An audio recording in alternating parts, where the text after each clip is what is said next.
A sociedade moderna é caracterizada por muitas coisas, mas talvez mais notavelmente pelo notável avanço científico e tecnológico, bem como pelo capitalismo, pelo individualismo e pelo hedonismo. Somos mais ricos do que os nossos antepassados, vivemos em ambientes mais seguros e confortáveis, temos mais acesso a alimentos e outras necessidades básicas. Por que então assistimos a um aumento maciço nas doenças mentais? A maior parte das evidências conclui que parece ter havido um aumento significativo na incidência de loucura no século XIX, e que esse aumento consistiu em grande parte em pacientes com a doença que hoje chamamos de esquizofrenia. Uma das características mais amplamente ramificadas da modernidade é o foco intenso no valor e no poder do eu individual. Afastar-nos da busca de uma ordem externa objetiva e, em vez disso, voltar-nos para dentro e tomar consciência de nossa própria atividade. Isso se torna uma característica difundida da experiência humana e do autoconhecimento no século XIX.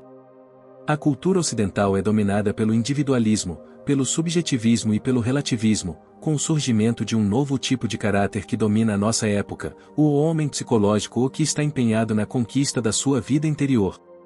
A doença mental também deve ser vista em consonância com a estrutura social moderna, com a burocratização, a tecnologização, a secularização e a racionalização do mundo moderno ao nível da experiência individual.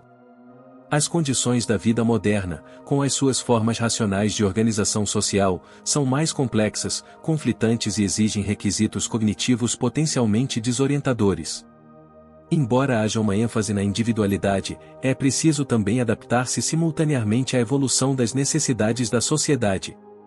O problema surge quando estes dois estão em contradição, levando a uma sensação de divisão interna. Em O Mito da Doença Mental, o psiquiatra Thomas Szasz critica o sistema psiquiátrico que usa a doença mental como uma metáfora para descrever um padrão de comportamento ofensivo ou perturbador, sob o amplo termo esquizofrenia, como uma doença ou doença. Szasz escreveu: se você fala com Deus, você está orando; se Deus fala com você, você tem esquizofrenia. Muitos se comportam e pensam de maneira perturbadora, isso não significa que realmente tenham uma doença. Ao contrário das doenças físicas e das enfermidades, as doenças mentais são julgadas a partir de certas normas psicossociais, éticas ou legais. Transgredi-los não é consequência da doença, mas da tentativa de enfrentar os problemas da vida. Szasz não sugere que as doenças mentais não existam, mas afirma que muitos desses fenômenos são uma consequência da tentativa de confrontar e enfrentar o problema de como viver, e que identificar tais fenômenos como uma doença ou uma doença é para esconder os problemas reais de vida que as pessoas enfrentam. Com a crescente compreensão de si mesmo e do mundo, o homem moderno sente que é livre para dirigir a sua própria vida e deve assumir a responsabilidade por ela. Estamos, como afirmou Jean-Paul Sartre, condenados a ser livres, condenados a carregar o fardo da nossa liberdade e responsabilidade sem podermos procurar refúgio nos outros. Devemos ser responsáveis por nós mesmos, pois não temos outra maneira de experimentar a nós mesmos ou ao mundo como sendo de qualquer outro modo que não seja a nossa própria existência. Não podemos permitir que a nossa existência dependa de outra pessoa, pois isso contradiria a própria essência do nosso ser. Podemos pedir a opinião de outras pessoas, mas a escolha, em última análise, reside em nós. Muitos não suportam esta liberdade vertiginosa. Kierkegaard diz que podemos perder-nos no infinito, um estado de paralisia de análise onde pensamos nas infinitas possibilidades mas nunca agimos, ou perder-nos no finito, tornando-nos uma imitação, um número, uma cifra na multidão. Este último é um desespero de finitude ou o que hoje chamaríamos de psicose depressiva. Não se pode imaginar quaisquer modos de vida alternativos e libertar-se das obrigações triviais que não lhe dão nenhum valor. É como se alguém tivesse literalmente morrido para a vida, mas precisasse permanecer fisicamente neste mundo, alguém o vive morrendo. Eventualmente, enfrentamos o porquê da existência, como escreve Albert Camus: levantar, bonde, 4 horas no escritório ou na fábrica, refeição, bonde, 4 horas de trabalho, refeição, sono e segunda, terça, quarta, quinta-feira, sexta e sábado, seguindo o mesmo ritmo, e esse caminho é percorrido com facilidade na maioria das vezes. Mas um dia surge o porquê e tudo começa naquele cansaço tingido de espanto. A pessoa absurda de Camus é aquela que percebeu as repetições ridículas da vida cotidiana, ele está consciente de sua condenação de Sísifo, Todos nós temos que empurrar nossas próprias pedras e vê-las rolar de volta para baixo. Se o que fazemos não satisfaz o nosso ou porquê de existência, devemos procurar outras alternativas ou corremos o risco de cair numa crise existencial, uma sensação nauseante de tentar justificar a nossa existência, que pode levar ao suicídio. Um dos acontecimentos mais significativos da civilização ocidental é a Era do Iluminismo no século XVIII, um período que minou os valores em que a sociedade até então se baseava, nomeadamente, a visão religiosa. Isto gera as mais profundas repercussões culturais, sociológicas e psicológicas, deixando muitos enfrentando uma crise ao discernir um significado ou propósito para a sua existência e lutando para enfrentar os problemas de vida que isso dá origem. Embora anteriormente tivéssemos respostas prontas para o problema de como a vida deveria ser vivida e qual era o seu significado e propósito gerais, e já que a fé na existência de Deus nos deu a garantia de que estamos participando de um projeto divino, agora estamos lentamente experimentando as consequências daquilo que Nietzsche proclamou como a morte de Deus, cujas consequências completas escapariam a muitas pessoas, pois ele deixou claro, este tremendo evento ainda está a caminho, ainda vagando, ainda não chegou aos ouvidos dos homens. Este feito ainda está mais distante deles do que as estrelas mais distantes, e ainda assim eles próprios o fizeram. Essa constatação nos obriga a enfrentar a terrível questão: a existência tem algum significado? A era moderna é caracterizada por uma sensação de desorientação de não saber o que fazer da vida. Uma figura notável que tentou responder a esta crise existencial e às manifestações psicológicas de falta de sentido é Viktor Frankl. Fomos deixados num vácuo existencial, a crise de significado e a neurose em massa dos tempos modernos é o grito inédito por significado. Frankl acredita que esta é a causa de grande parte do aumento das doenças mentais na modernidade, é a luta para enfrentar o vácuo existencial. Ele escreve: fenômenos tão generalizados como a depressão, a agressão e o vício não são compreensíveis a menos que reconheçamos o vácuo existencial subjacente a eles. A resposta terapêutica de Frankl para aqueles que vivenciam tais fenômenos é reorientar a pessoa para o significado ou propósito de sua existência. Confrontar a questão do significado da sua existência, explorar a questão e, em última análise, fornecer-lhe uma resposta positiva. Encontrar um significado para a vida de alguém não deve ser entendido como uma curiosidade ociosa ou acadêmica, em que alguém se envolve quando necessidades mais fundamentais são atendidas. Disse que o esforço para buscar e possuir um significado ou propósito para a vida de alguém é a principal força motivacional no homem. Sem um significado, todas as lutas, esforços e projetos da vida tornam-se, em última análise, fúteis. Frankl acredita que esse sentimento de futilidade é o que caracteriza o vício, a agressão e a depressão. Não há nada no mundo que possa ajudar tão eficazmente alguém a sobreviver mesmo nas piores condições como o conhecimento de que há um sentido na vida de alguém. Frankl conclui: nenhuma palavra. Cada homem é questionado pela vida, e ele só pode responder pela vida respondendo pela sua própria vida. A vida ele só pode responder sendo responsável. O homem moderno precisa desesperadamente da jornada do herói. Em O Homem e Seus Símbolos, o psicólogo junguiano Joseph Henderson descreve a importância do mito do herói como um padrão universal em todo o mundo. O herói desce às trevas para matar um dragão, resgatar uma donzela em perigo e reunir o tesouro. A fraqueza inicial do herói é compensada pelo aparecimento de guardiões fortes que lhe permitem realizar tarefas que ele não consegue realizar sem ajuda. O seu papel é o desenvolvimento dos pontos fortes e fracos, de uma forma que o prepare para as árduas tarefas que a vida lhe confronta. Isto pode estar relacionado com a dependência dos pais. Somente quando alguém se torna independente e enfrenta o mundo por si mesmo é que o indivíduo passa no teste inicial e pode entrar na fase madura da vida. Em Memórias, Drãs, Reflexões, a pesquisa de Carl Jung levou à questão candente: o que realmente acontece dentro dos doentes mentais? Ele escreve: e na minha opinião, a terapia só começa realmente após a investigação dessa história totalmente pessoal. É o segredo do paciente, a rocha contra a qual ele se despedaça. Se conheço a sua história secreta, tenho a chave do tratamento. Na maioria dos casos a exploração do material consciente é insuficiente. Na terapia o problema é sempre a pessoa como um todo, nunca apenas o sintoma. Devemos fazer perguntas que desafiem toda a personalidade. Jung tratou muitos pacientes esquizofrênicos, que eram considerados uma causa perdida. O paradoxo da esquizofrenia é que existe tanto uma dissolução do eu no mundo, mas também uma dissolução do mundo no eu, castigo eterno, mas onipotência divina. O paciente duvida que seja realmente ele quem está pensando, a realidade ou poderia muito bem ser uma série de ilusões produzidas nele por cientistas do mal. É a forma mais profunda de autocontradição ser Deus e um verme. Jung, entretanto, descobriu que muitas pessoas que foram diagnosticadas com esquizofrenia, na verdade, sofriam de depressão comum como resultado de traumas e experiências de vida difíceis que haviam sido reprimidas. Ele conta a história de uma menina de 18 anos que foi abusada aos 15 anos.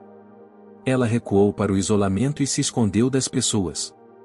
Ela foi levada para um hospital psiquiátrico e permaneceu em estado catatônico. Ao longo de muitas semanas, Jung gradualmente a convenceu a falar. Depois de superar muitas resistências, ela contou a Jung que vivia na Lua. Ela disse que não gostava deste mundo e que a Lua era linda e a vida ali era rica em significado. Ele escreve, como resultado do incesto a que foi submetida quando menina, ela se sentiu humilhada aos olhos do mundo, mas elevada no reino da fantasia. A consequência foi a completa alienação do mundo, um estado de psicose. Ela se tornou extramundana, por assim dizer, e perdeu contato com a humanidade. Ela mergulhou em distâncias cósmicas, no espaço sideral, onde se encontrou com o demônio alado. Ao me contar sua história, ela de certa forma traiu o demônio e se uniu a um ser humano terreno.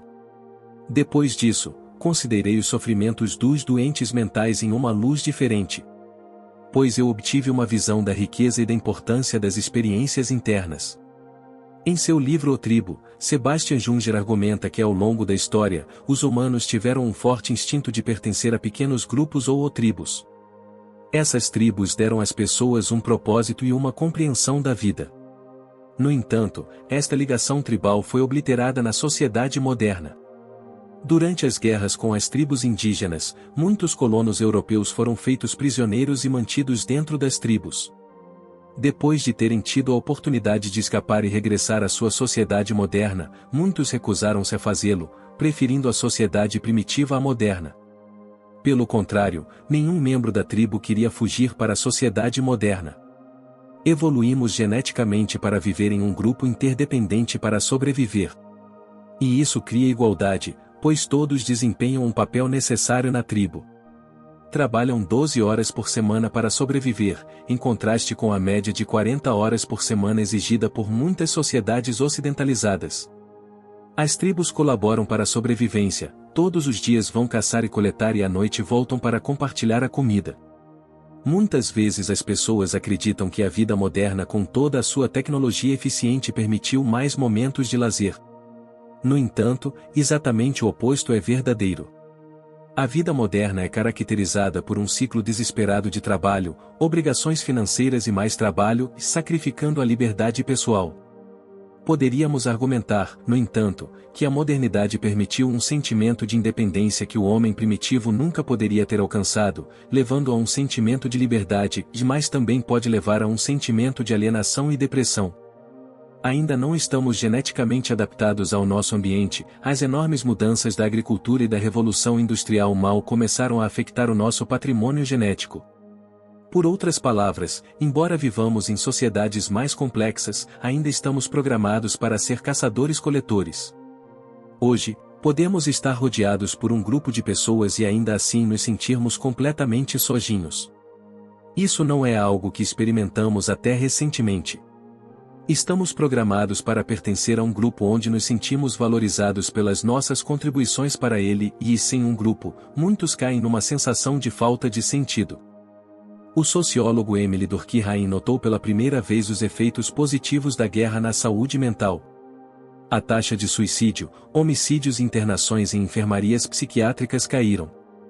Da mesma forma, em desastres naturais, as pessoas dedicam esmagadoramente a sua energia à comunidade e não a si mesmas. A adversidade produz comportamentos pró-sociais nos quais é provável que alguém abandone o seu interesse próprio e se sacrifique pelos outros, agindo como uma sociedade unificada e enviando as pessoas de volta a um modo de vida mais antigo. A modernidade rompeu os laços sociais que sempre caracterizaram a experiência humana. Gera conforto, permitindo que as pessoas ajam de forma egoísta. Isto mostra um aumento de doenças mentais na profunda falta de um sentido de comunidade na sociedade moderna que a tribo historicamente nos proporcionou. Temos muito que aprender com nossos antepassados nesse sentido. O mundo está pendurado em um fio tênue. E essa é a psique do homem. Nós somos o grande perigo. Como é importante saber algo sobre isso, mas não sabemos nada sobre isso. Jung nos alerta que lamentavelmente não temos consciência do nosso inconsciente, nos tornamos muito racionais e perdemos contato com nossos instintos primitivos, levando a uma dissociação na psique da civilização moderna. Ele escreve, em coisas cuja enormidade ninguém poderia ter imaginado na idílica inofensividade da primeira década do nosso país aconteceram e viraram o nosso mundo de cabeça para baixo. Desde então, o mundo permaneceu num estado de esquizofrenia. O homem moderno não compreende o quanto o seu racionalismo, que destruiu a sua capacidade de responder a símbolos e ideias luminosas, o colocou à mercê do submundo psíquico. Ele se libertou da superstição ou assim ele acredita, mas no processo perdeu seus valores espirituais em um grau positivamente perigoso. A sua tradição moral e espiritual desintegrou-se e ele está agora a pagar o preço desta ruptura na desorientação e dissociação mundial. A superfície do nosso mundo parece estar limpa de todos os elementos supersticiosos e irracionais, no entanto, uma imagem realista da mente humana revela muitos traços primitivos que ainda desempenham seu papel como se nada tivesse acontecido durante os últimos séculos. O homem sente-se isolado no cosmos, porque já não tem uma relação profunda com a natureza. Quando os valores espirituais de uma sociedade primitiva são expostos ao impacto da civilização moderna, o seu povo perde o sentido das suas vidas, a sua organização social desintegra-se e eles próprios decaem moralmente. Como escreve Ernest Becker, os antropólogos sabem há muito tempo que quando uma tribo de pessoas perde a sensação de que o seu modo de vida vale a pena, podem parar de se reproduzir ou, em grande número, simplesmente deitar-se e morrer junto a riachos cheios de peixes, e a comida não é o alimento. Alimento primário do homem. Ao contrário do homem primitivo, o homem moderno perdeu o contato com a natureza e sua relação com os animais e as árvores através da participação mística. Podemos ter avançado no mundo exterior, mas o nosso mundo interior ainda é delicado e fragmentário. Um famoso exemplo fictício da dissociação moderna é Dr. Jekyll e Mr. Hyde. Na história, a divisão de Jekyll assumiu a forma de uma mudança física, em vez de, como na realidade, um estado psíquico interno. Jung escreve, podemos ser possuídos e alterados por humores, ou tornar-nos irracionais e incapazes de recordar fatos importantes sobre nós mesmos ou sobre os outros.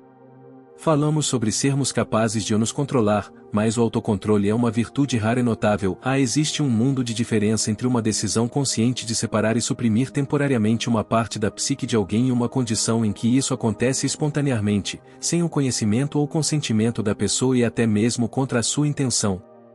A primeira é uma conquista civilizada, a segunda é uma primitiva ou perda de alma, ou mesmo uma causa patológica de uma neurose. Para curar a divisão na psique, Jung nos diz para explorar nosso inconsciente por meio da autorreflexão e do registro de sonhos. Devemos compreender que existem coisas dentro de nós que estão além do nosso controle, que são personalidades autônomas. É aqui que encontramos os insights vitais para nossas vidas e onde os aspectos primitivos que fazem parte da mente original são preservados como arquétipos. Apesar das nossas diferenças, todos partilhamos um inconsciente coletivo que se adapta às particularidades da vida de cada indivíduo.